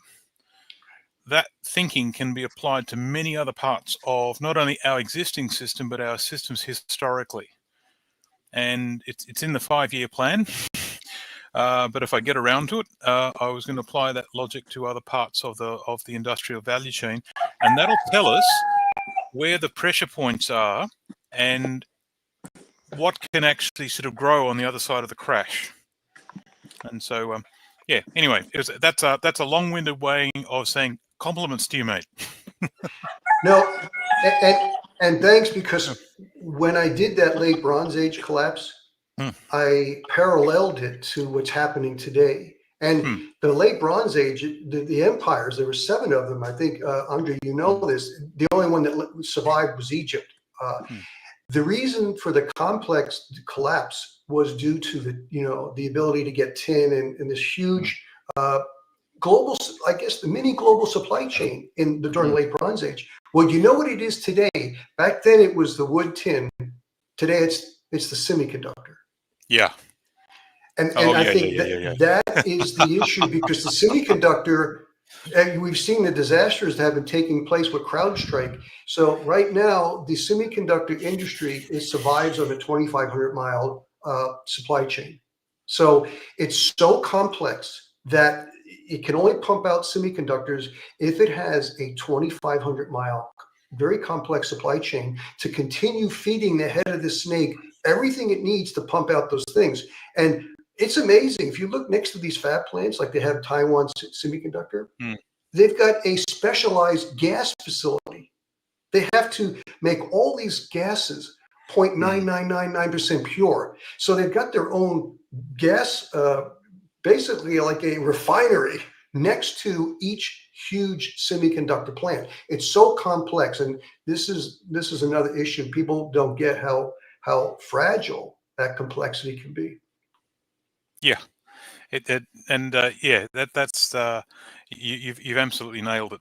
Now, semiconductors is what everyone's fighting over, but do you know, once we actually sort of go through these systems and you break apart the complexity and you start looking at, not all systems are ranked in the same sort of importance, right? Like if you were to model a forced simplification, what would go offline and what would not come back, and this is actually where I start coming back to, you know what, it's all too hard. Instead of trying to fix the existing system, go to somewhere where there's nothing and build a system from scratch with the idea that you've got to be self-sufficient. Right. So this is the idea of industrial permaculture. This, by the way, what I'm playing with here, I've got all samples. This is lead, zinc, silver ore from Australia. Wow. So I got samples from all over the world. Everywhere I've sort of gone, and this is the way I like to actually sort of, it's a cube, so you can sort of see, in a 3-dimensional way what the texture is, and I had a whole collection of everywhere I went. I get like drill cores and hang on.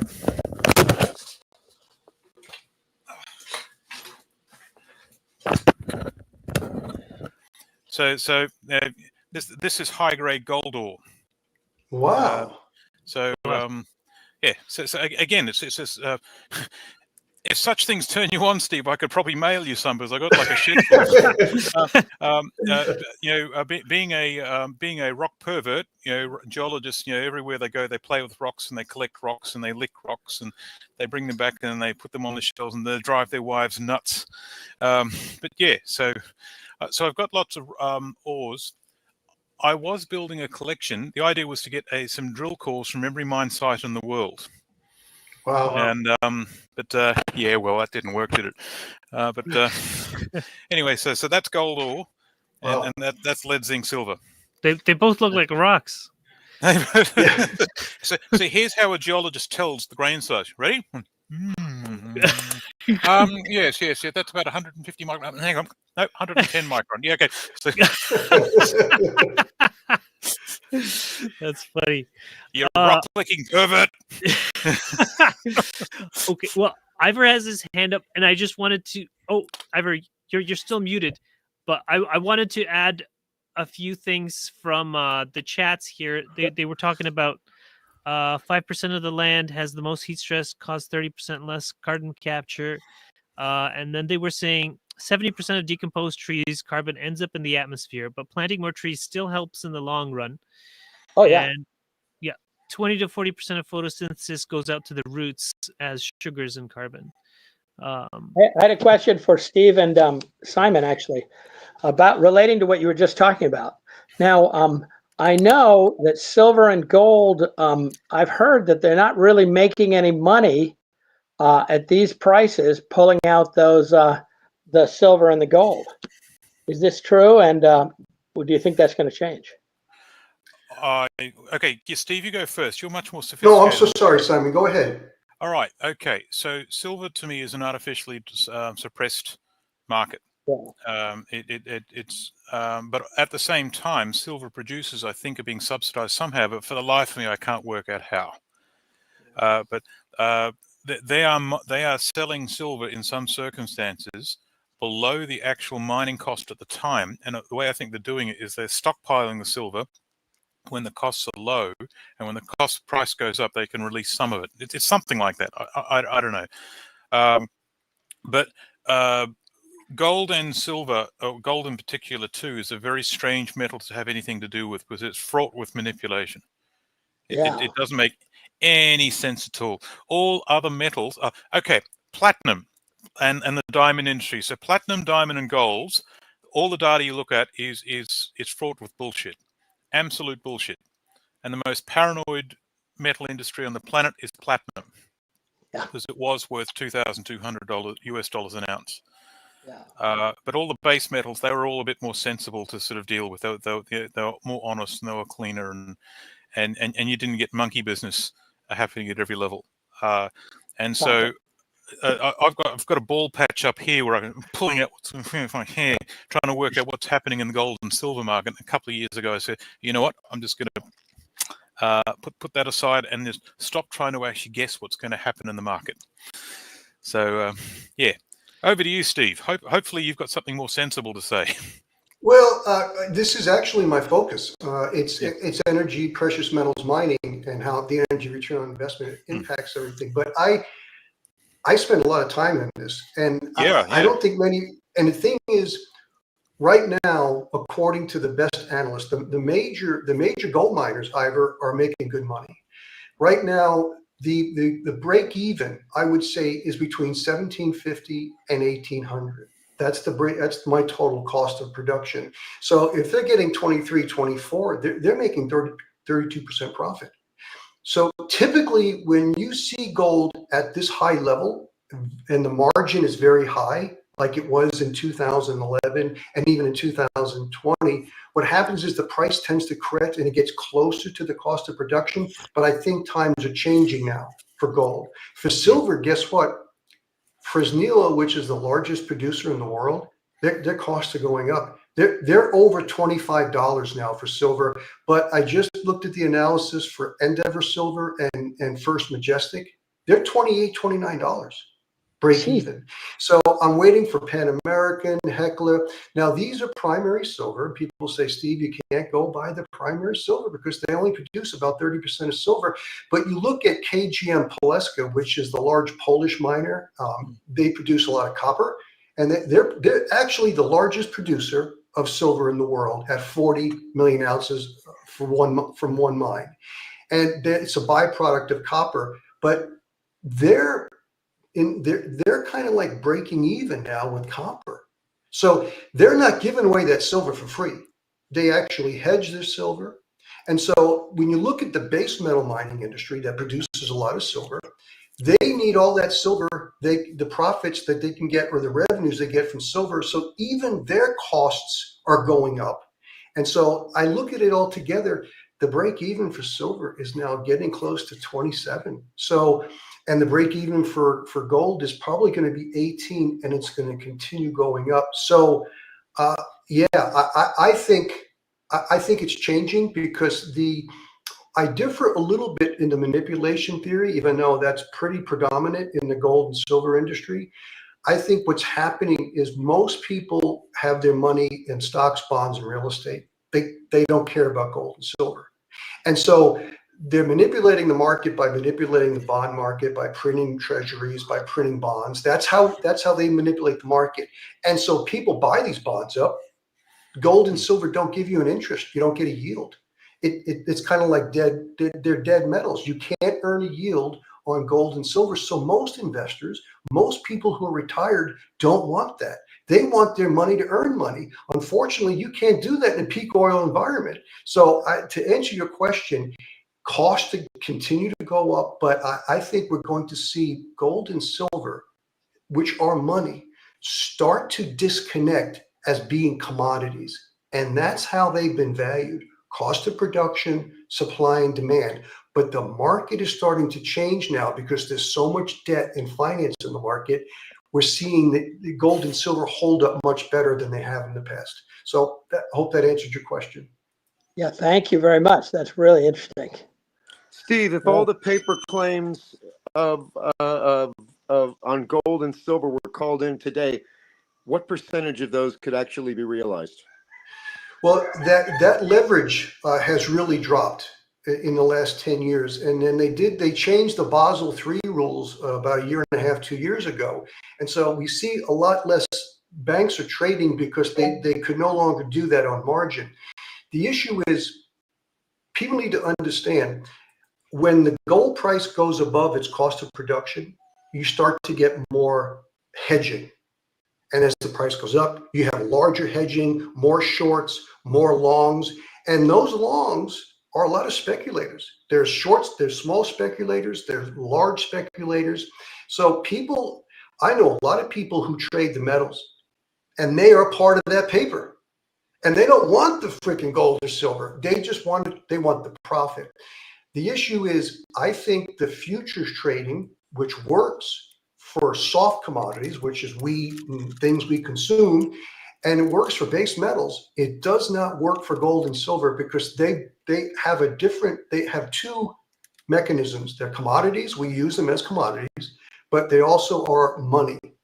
And so what's happening is, I think we're going to start to see that money aspect of gold and silver become more stronger as peak oil starts to impact all that overvalued finance. So even though there's a lot of paper claims, guess what? The gold and silver price for the last 50 years, according to my analysis, continue to bounce off the cost of production, like copper, like zinc, like all the metals, like most goods and services.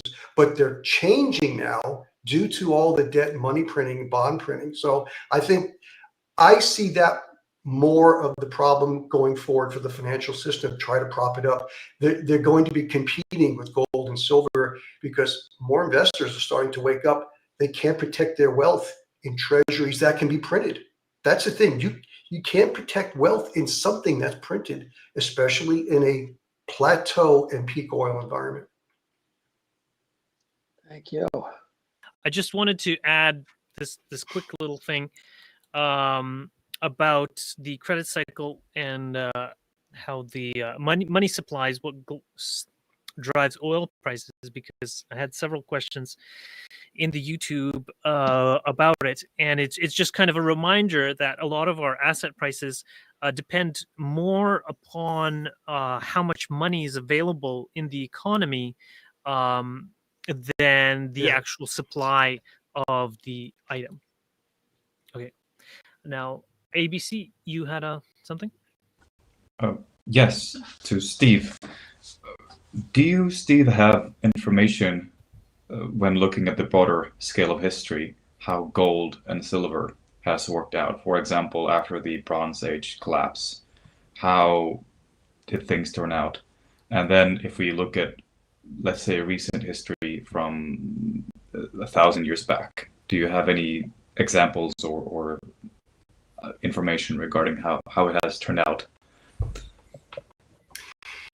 Yeah, what was interesting, again, we need to understand that energy is the foundation of economy. It's always been that way. It's not technology, it's not money. Finance does not drive the economy, energy does. So when you go back in history and I find out that it's wood that's driving these economies, what was a value of money tended to be the metals, because especially gold just didn't rot or rust or tarnish. And then silver, because silver became another monetary unit. Now, the value back in the late Bronze Age and the Roman Empire, the value was tied more to the supply ratio. That's why you hear why gold and silver had a 10-to-1, 15-to-1 ratio. They were valuing it more because the way they were extracting it, they were valuing it more on the supply amount. So there's 15 times more silver. The price of silver tended to be about 15 times less than gold. It all changed, especially when the advent of oil came on the market, because we were still valuing, back in the early 1900s, late 1800s, the coin, the gold coin was $20. Silver coin was $1, 20-to-1. That was the ratio. But then you brought on oil, and that changed the entire dynamic of the cost structure to produce gold and silver. So people say, Steve, why is the price of gold like 80 times more than silver? Well, because it costs 80 times more to produce gold than it does silver. It's all based on the energy. And so I think now we have gone to mining gold dust, which we did not do that 50 years ago, 70 years ago, 100 years ago. We mined these very concentrated veins. The same thing with silver. Now gold mining is mostly open pit. We're mining gold dust. And Simon's got some proof of the ore. We're mining 1.2, 1.3, 1.5 grams a ton. It's gold dust. And so that only works with oil, natural gas, and coal. It doesn't work with wood charcoal. You can't really do that. It's not economic. And so that's why the cost structure has changed so much. And that's why the metals, people think it's manipulation. It is, but it's not direct. I don't think the Federal Reserve and the banks are in there manipulating the gold and silver price. They don't need to. People don't care about them. They care about bonds. They care about stocks. They care about real estate. And so I think the issue going forward, the cost of what it takes to make gold and silver, it won't matter. It's going to change due to the revaluation of money. So I hope that I didn't want to go on too long, but I do see the change in ancient times to now, and it's all due to oil, natural gas, and coal. All right. Milo, go ahead, and then we'll have to start wrapping up. Yes, I understand. Thank you, Andre. Do you have any sort of modern examples? Because the way I see it, depending on, well, of course, talking about timelines, how long we're talking into the descent of our predicament, my concern is that if things really go bad, even the precious metals will have a hard time due to the fact that if you have a gold bar or silver bar, you have to split it up, and that requires a lot of expertise, and then who's going to trade it and so forth. So I think food and basic resources that are essential for survival will be key. My question then is, do you have any accounts or knowledge of let's say Cuba, for example, or some other nation that has within rather recent times gone through this sort of transformation, and what role did silver and gold play in such circumstances? I know it's a very tricky question and probably hard to. No. but It's a great question, and I'll make it brief. First of all, gold and silver should not be your main store. People need to have food, and they need to have their home. That's all important. If you have additional funds, then you could consider gold and silver. But you got to put priorities first. We know a great example of Venezuela. Venezuela went through hyperinflation a decade or so ago, and it's still there.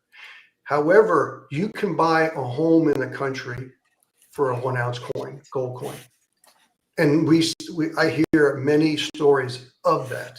But the Venezuela Boulevard did not save your value. The people who, they don't have a lot of gold and silver in Venezuela, but those who did were able to buy a lot more food, buy a home. If they wanted to get out of the country, get out of the city and get into the country, they could do that because they had that real value. It was protected.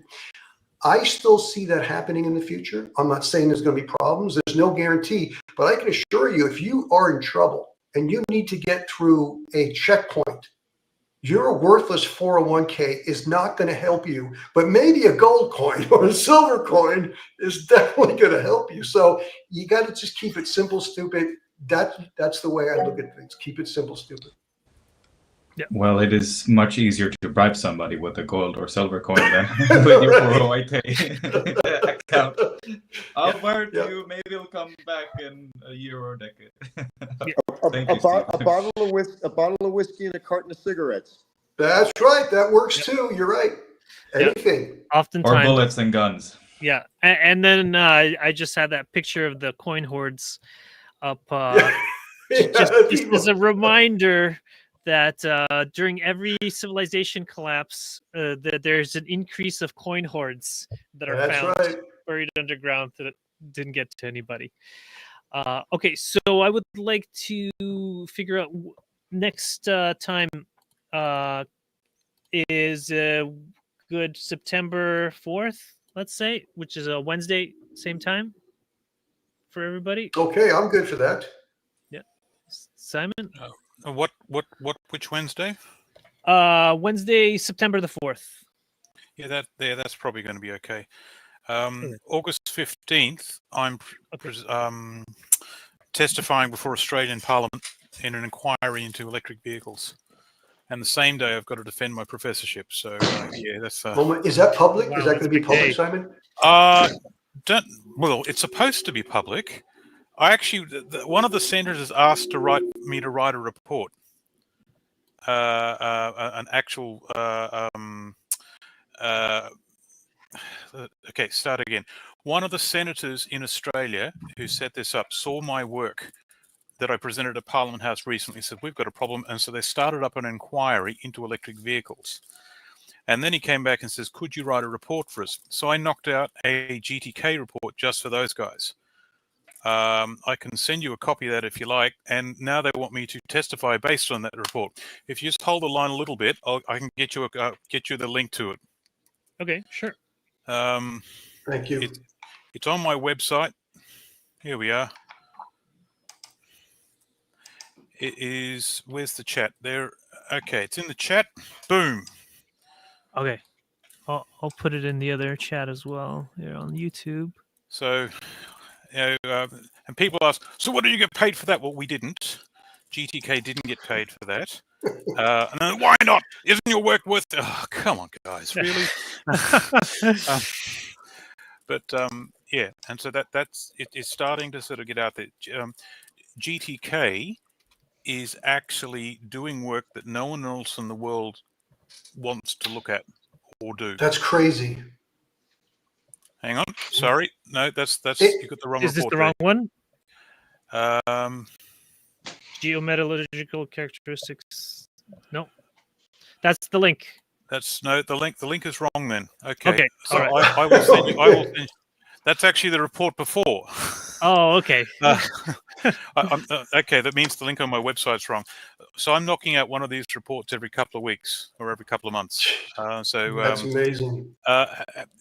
Steve, for your entertainment, have a look at that report in terms of I actually will. I got it up. characterization. Thank you. It's full of nasty words that you're going to need to look at your dictionary and say, well, what the fuck did he just say? Yeah, I know you engineers are just as bad as those lawyers. I'm telling you. It's full of words that you think you need to learn Latin on. Anyway, I will send everyone a copy of this report. All right, thank you. Okay, so great. Any final remarks, guys, from anyone? not enough time in the day. That's my problem. That's a good remark. Yeah, that's true. That's a good one. Oh, thank you for this great meeting once again. Yeah, thanks everybody. All the insights. Thank you. Okay, so we leave you in the love and in the light of the one infinite creator. Go forth, therefore, rejoicing in the power and the peace of the one infinite creator, the one within you. Adonai. Okay. And Yeah. all right.